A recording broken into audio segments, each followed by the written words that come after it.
Olá, meu nome é Mariana Milhomem Franco Junqueira, sou residente de ginecologia e obstetrícia pelo Hospital das Clínicas da Universidade Federal de Goiás e hoje estarei ministrando a aula sobre planejamento familiar, métodos não hormonais, sob a orientação do Dr. Gilberto de Matos Filho. Então, bom, para iniciar, eu trouxe aqui um roteiro da nossa aula, onde a gente vai iniciar falando um pouco sobre o que é o planejamento familiar, sobre a lei do planejamento familiar, o índice de Pearl e o critério de elegibilidade. E após, vamos citar sobre os métodos não hormonais, começando pelos métodos comportamentais, que é o Ojno-Knaus, temperatura basal, muco cervical, coito interrompido e amenorreia da lactação, e em seguida métodos de barreira, como camisinha masculina e feminina, diafragma e DIU de cobre. E em seguida, para finalizar, a gente vai terminar com o artigo. Para iniciar, vou falar um pouco sobre o que é o planejamento familiar, e ele é um direito constitucional de todo cidadão assegurado pela Lei de número 9.263, de 12 de janeiro de 1996. É ele que vai assegurar a garantia ao acesso aos métodos anticoncepcionais, que é essencial para a autonomia das mulheres, principalmente, e para a escolha do número desejado de filhos e o momento aí de uma gestação. E a eficácia do método, ele vai se dar pelo índice de Pearl, né, que vai ser o uso perfeito do método. E esse índice ele vai avaliar o número de gestações que ocorrem com o uso do método ao final de um ano em 100 mulheres. Ou seja, a maior eficácia é compatível com o menor índice de Pearl, né? E na efetividade, a gente vai ter ela representada pelo uso típico e o uso habitual do método. Aqui eu trouxe a tabelinha do índice de Pearl, que vai representar para a gente essa taxa de falha. E como eu disse anteriormente, os métodos muito efetivos, vocês podem notar que eles têm um índice muito menor do que os métodos pouco efetivos. E vocês vão ver que vai ter uma grande variação em relação ao uso perfeito e correto e ao uso habitual e comum, né? Porque o uso perfeito e correto é aquele uso que vai seguir a bula, vai estar tudo certinho ali, de acordo com tudo que é proposto para aquele tipo de método. E o uso habitual e comum vai ser o uso como geralmente é feito aí no dia a dia pela maioria das pessoas, né? Então, pode ter erro de armazenamento do tipo de método escolhido, pode ter erro do tipo de uso, dos cálculos em alguns dos métodos que a gente vai trazer hoje para vocês. E a gente vai ter os critérios de elegibilidade. Os critérios de elegibilidade da OMS, eles vão ser um critério de julgamento clínico para o uso dos métodos contraceptivos. Os de categoria 1 vão ser aqueles que podem ser utilizados em qualquer circunstâncias. De categoria 2 pode ser utilizado de modo geral, onde os benefícios são maiores que os possíveis malefícios. De categoria 3, os malefícios já são maiores que os benefícios, então não é recomendado o uso do método, ao menos que não tenha outros que sejam mais adequados. E categoria 4 é quando a gente tem contraindicação absoluta ao uso do método. Vocês vão ver um pouco mais dessa parte dos critérios de elegibilidade sendo discutidas quando a gente for discutir na próxima aula de métodos hormonais de contracepção. Na classificação dos métodos contraceptivos, a gente vai ter os métodos reversíveis e os irreversíveis. Dentre os reversíveis, a gente tem os métodos comportamentais, de barreira, hormonais, dispositivos intrauterinos e a contracepção de emergência. E nos irreversíveis, a gente vai ter a esterilização cirúrgica feminina e a esterilização cirúrgica masculina. Vamos começar com os métodos comportamentais. São métodos naturais que baseiam-se no ciclo menstrual feminino e no conhecimento do período fértil da mulher. E ele vai representar um alto número aí de taxas de falhas. E além disso, não protegem contra ISTs. Algo importante da gente lembrar quando a gente fala dos métodos comportamentais é que o período fértil da mulher vai durar aí, em média de 8 a 9 dias em cada ciclo menstrual. E o óvulo vai ter uma vida média de até 24 horas. Já o espermatozoide, ele pode viver aí no trato genital feminino por até 7 dias. Isso é importante a gente saber quando a gente vai usar esse tipo de método. E dentre esses métodos, a gente tem a tabelinha, ou Gino-Knaus, temperatura basal, o método de Billings, ou muco cervical, o coito interrompido e a menorreia da lactação. Primeiramente, temos aqui o método da tabelinha, ou Gino-Knaus. É uma avaliação do ciclo menstrual durante 6 meses. É o tempo necessário para a gente conseguir avaliar aí o ciclo menstrual da mulher. Sendo que a ovulação vai representar de 12 a 16 dias antes da menstruação. E a gente vai ter que evitar o coito vaginal entre o primeiro e o último dia fértil dessa mulher. E como a gente vai fazer esse cálculo? A gente vai pegar o ciclo mais curto dessa mulher, dentre esses 6 meses que ela vai calcular, e diminuir 18. Isso vai representar o primeiro dia de período fértil. E o ciclo mais longo, menos 11, que vai representar o último dia de período fértil. Se a diferença entre o ciclo mais longo e o ciclo mais curto foi maior que 10 dias, não é recomendada a utilização desse método. Lembrando que o índice de Pearl da tabelinha ele vai variar aí entre 9 a 20, por isso que a gente fala que é um alto índice de falha. Eu trouxe para a gente um exemplo, né, desse cálculo para ficar um pouco mais claro, né, e um pouco mais visual. Se a gente tiver, por exemplo, uma paciente com ciclos variando de 28 a 32 dias nos últimos 6 meses, a gente vai pegar o ciclo mais curto, que vai ser o de 28, tirar 18, teremos 10. E o ciclo mais longo, que é o de 32, vamos tirar 11 e teremos 21. Então, isso significa que a paciente vai evitar a relação entre o 10º e o 21º dia de cada ciclo menstrual.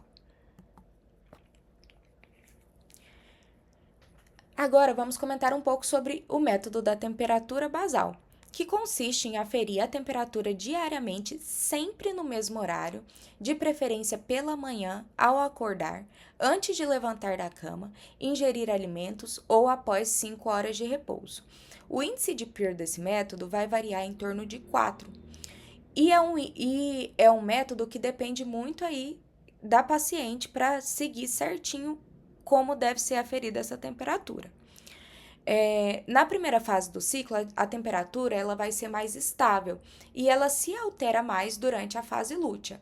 Então, a ovulação vai ser representada por um aumento de 0,2 a 0,5 graus Celsius por 3 dias consecutivos no ciclo menstrual dessa mulher.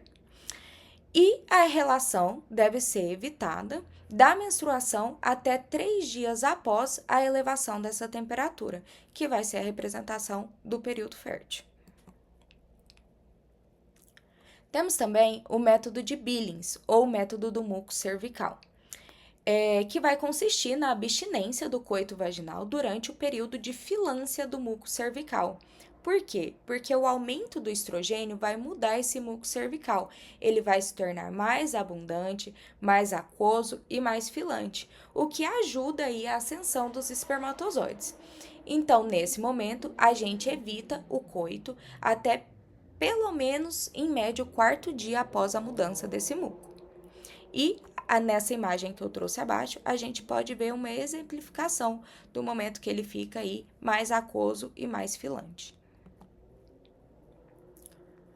No método do coito interrompido, vai consistir na ejaculação fora da vagina durante a relação sexual.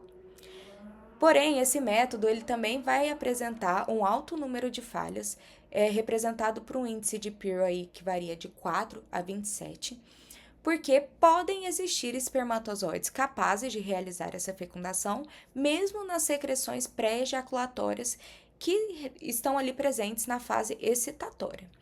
Então, mesmo a pessoa tendo esse cuidado de retirar, pode ser que aconteça. Então, a gente tem um método de falha grande. Na amenorreia da lactação, a gente vai ter ela sendo explicada pela inibição da atividade ovariana, resultante dos altos níveis de prolactina que inibem o hormônio gonadotrófico e interrompem essa ovulação no período aí de lactação. Porém, para a gente falar que o método está sendo representado ali da maneira correta de uso, né, tem que estar presentes 3 critérios para caracterizar a lactação como um método contraceptivo, né? As mulheres vão necessitar estar em regime de amamentação exclusiva, elas devem estar nos 6 primeiros meses pós-parto, porque a proteção pode chegar até 96% nos 6 primeiros meses, se tiver todos os critérios presentes. Mas após o retorno dos ciclos menstruais, pode cair aí para 7,4%. E a mulher deve estar obrigatoriamente em amenorreia.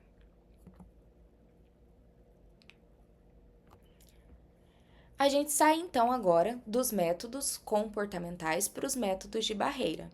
E a gente tem os métodos de barreira mecânica e química. Entre eles, vamos ter o côndom feminino, que é a camisinha feminina, o masculino, o diafragma, o espermicida e o DIU de cobre. A camisinha feminina e a camisinha masculina vão oferecer, são um dos únicos métodos, né, que vão oferecer a proteção contraceptiva e a contra ISTs ao mesmo tempo, que são as infecções sexualmente transmissíveis. E eles devem, idealmente, ser utilizados em todas as relações sexuais.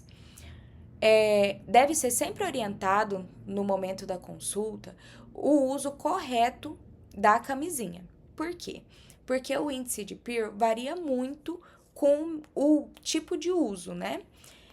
Principalmente da camisinha feminina, que aqui no Brasil não é algo que é muito popularizado.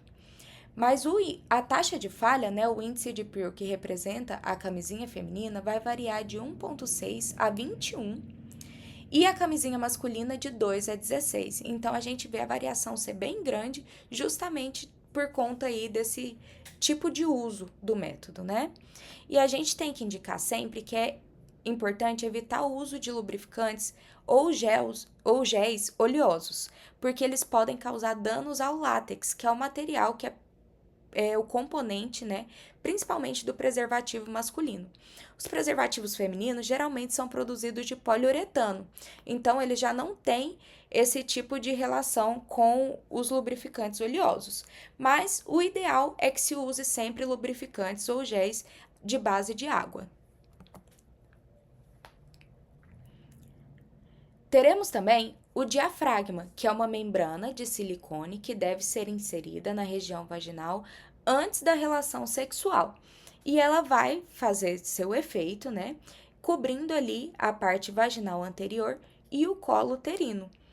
E impedir a ascensão, né, dos espermatozoides da vagina para a cavidade uterina. O uso é recomendado sempre em associação a algum gel espermicida, que comentaremos mais à frente, para aumento da eficácia desse método. A taxa de falha do diafragma vai variar aí de 2,1 a 20. E ele deve ser utilizado permanecendo por pelo menos 6 horas na vagina após a relação sexual e no máximo por 24 horas. Ele não pode permanecer ali dentro da vagina da paciente por mais que 24 horas. E o bom desse método é que ele pode ser reutilizado e tem aí uma validade de 3 anos, mas devem ser seguidas também as orientações de uso do fabricante em relação à conservação e à higiene do diafragma. E eles não protegem contra as infecções sexualmente transmissíveis, como algumas pessoas tendem a pensar. Já os espermicidas, eles são um método de barreira química que possuem diferentes apresentações. Eles podem ser encontrados no formato de cremes, géis, supositórios, comprimidos, sprays e espumas. Aqui eu trouxe algumas variações representadas na imagem abaixo. Devem ser preferencialmente usados em adição a outro método, como o diafragma, que eu trouxe anteriormente, ou até mesmo ao uso da camisinha. E o modo de uso vai ser basicamente aplicar na região vaginal ou diafragma entre 10 minutos e 1 hora antes da relação sexual. E ele é contraindicado em pacientes portadores de HIV pelo risco de microfissuras na mucosa gerados pelo próprio espermicida. E agora vou trazer o DIU de cobre, que vai ser um LARC, né, que é um método contraceptivo de longa duração, que tem um ótimo índice de PIR, né? Ele vai ter uma taxa de falha de 0,6 a 0,8, que a gente geralmente compara aí com a da laqueadura, que é de 0,5. Então, é um método excelente, né? E o mecanismo de ação, tanto do DIU de cobre quanto do DIU de cobre mais prata, vai ser de inflamação endometrial, efeito espermicida, por alterar a motilidade e a viabilidade dos espermatozoides, dificultando a implantação do óvulo. E a toxicidade ao óvulo e ao espermatozoide causado pelos seus componentes. A validade de cada um, o de cobre vai ser de 10 anos e o de prata e cobre de 5 anos. E quando que a gente deve inserir, né? Até 48 horas pós-parto, idealmente é até 10 minutos pós-dectação placentária. Por quê? Porque se a gente inserir nesse período de tempo, a gente vai ter uma taxa de expulsão menor. Mas é aceito até 48 horas, ou então deve ser inserido 4 semanas após o parto. Em qualquer fase do ciclo menstrual, sendo excluído gestação, pode ser inserido em pacientes eumenorreicas até 12 dias a partir do início da menstruação. Antes de falar das contraindicações de uso, vou falar um pouco do segmento, né? Que depois que a gente faz a inserção do DIU de cobre, que pode ser inserido no próprio consultório, a gente faz a primeira consulta de reavaliação, geralmente após a primeira menstruação, a segunda depois de 6 meses e a terceira anual, onde a gente vai fazer o exame especular e acompanhar ali o tamanho do fio do DIU que está exteriorizando ali pelo colo. E já citando agora as contraindicações ao uso segundo a Febrasgo, a gente vai ter as contraindicações relativas, que são categoria 3, que são fator de risco para HIV ou IST, câncer de ovário, imunodeficiência, doença trofoblástica benigna, 48 horas a 4 semanas pós-parto e trombocitopenia grave. Já as contraindicações absolutas, que são categorias 4 ao uso do método, são a gravidez, sangramento uterino anormal não investigado, cavidade uterina com cavidade severamente distorcida, infecção sexual transmissível atual, DIPA, né, que é a doença inflamatória pélvica, atual também, sepse puerperal, imediatamente após aborto séptico, câncer de colo ou endométrio, doença trofoblástica gestacional maligna ou alergia ao cobre, que é seu principal componente. O DIU de cobre ele pode ter alguns efeitos colaterais, que vai ser o aumento no sangramento menstrual, no seu volume e duração, principalmente nos 6 primeiros meses após a inserção, e o aumento da dismenorreia, que pode ser tratado aí com anti-inflamatórios, que ajudam no manejo desse sintoma aumentado. E mesmo que raramente, pode acontecer a perfuração uterina no momento da colocação do DIU. Por isso é importante ele ser colocado por profissional habilitado e treinado, e a gente sempre fazer a medida da cavidade uterina antes da colocação.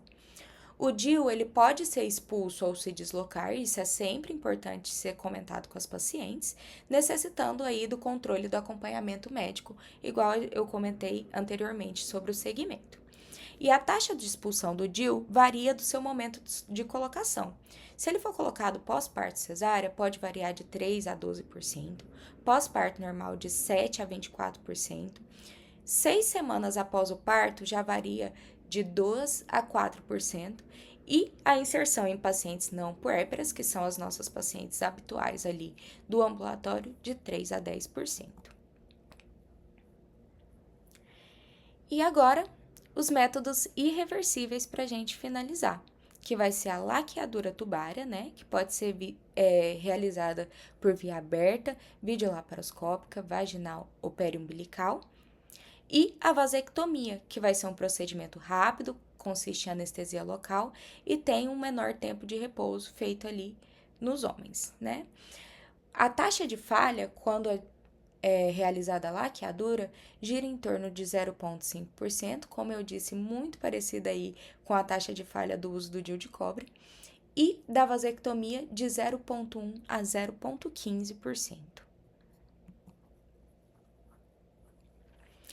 Ainda falando um pouco sobre os métodos irreversíveis, eu trouxe para a gente comentar a Lei número 9.263, de 12 de janeiro de 96, que é a Lei do Planejamento Familiar, que já citei anteriormente, mais o projeto de lei número 1941, de 2022, para laqueadura tubária, onde foi alterado aí os critérios para laqueadura, né? E hoje consistem como critérios para laqueadura tubária a paciente ter 21 anos ou 2 filhos vivos para poder realizar, risco de morte materna pode ser assinado por 2 médicos, 60 dias entre o desejo e a realização da laqueadura, orientar a paciente sobre métodos contraceptivos existentes e suas taxas de falha, antes da paciente optar por um método irreversível, e não tem mais a necessidade de assinatura do parceiro. Então, a laqueadura hoje pode ser feita sim no momento do parto, desde que cumpra esses critérios de 60 dias antes da manifestação da vontade, maior de 21 anos ou 2 filhos vivos, e a orientação do planejamento familiar. Lembrando sempre que realizar a laqueadura no momento do parto não significa que o parto deve ser feito por via cesariana. Ele pode ser feito por uma via de parto vaginal e após ser realizado a laqueadura. E para finalizar, eu trouxe aqui o artigo para a gente poder comentar, que é o artigo intitulado Outcome of Intrauterine Pregnancies with Intrauterine Device in Place and Effects of Device Location and Prognosis.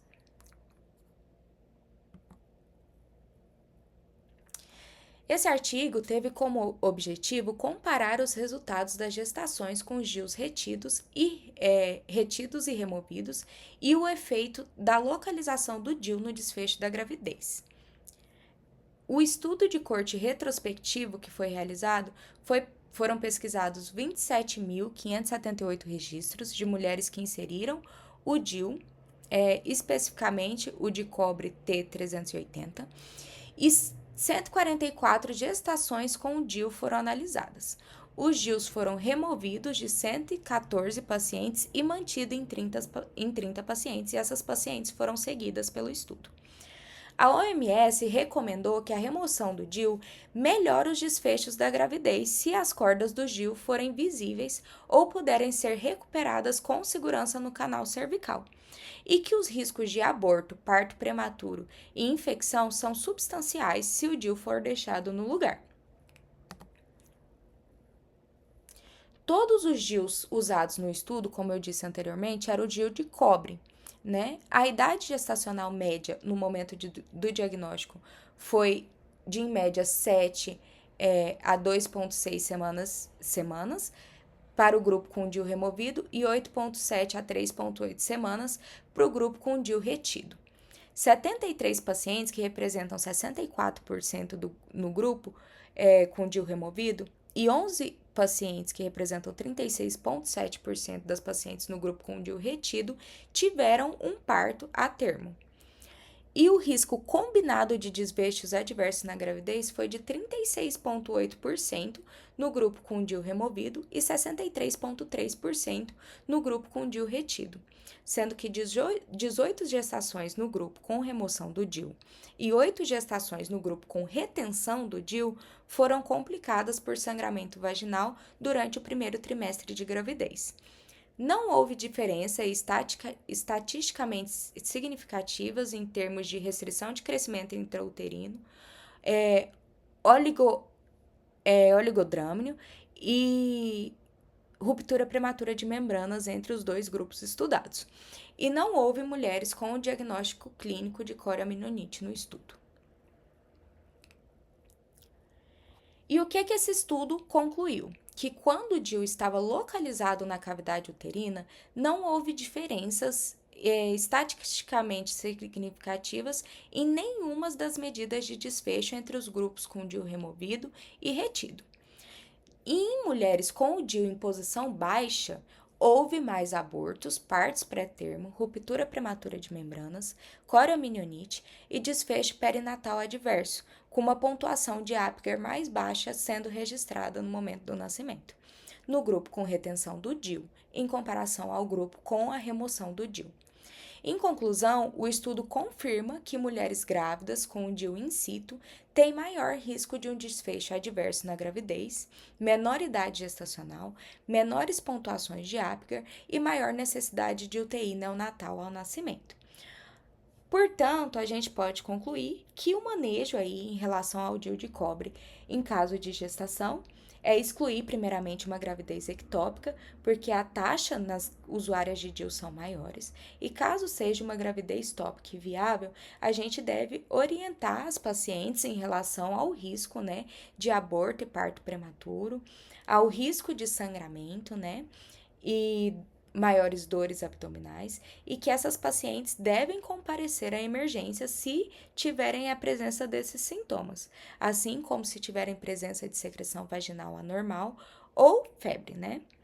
E se o fio estiver visível, a gente deve sim retirar no início da gestação, mas sempre é importante avaliar a posição desse DIU em relação ao saco gestacional. E quando o fio não está visível, a gente continua com o segmento pré-natal, mas dando uma atenção maior a essas pacientes. Trouxe aqui as minhas referências. E é isso, pessoal. Muito obrigada.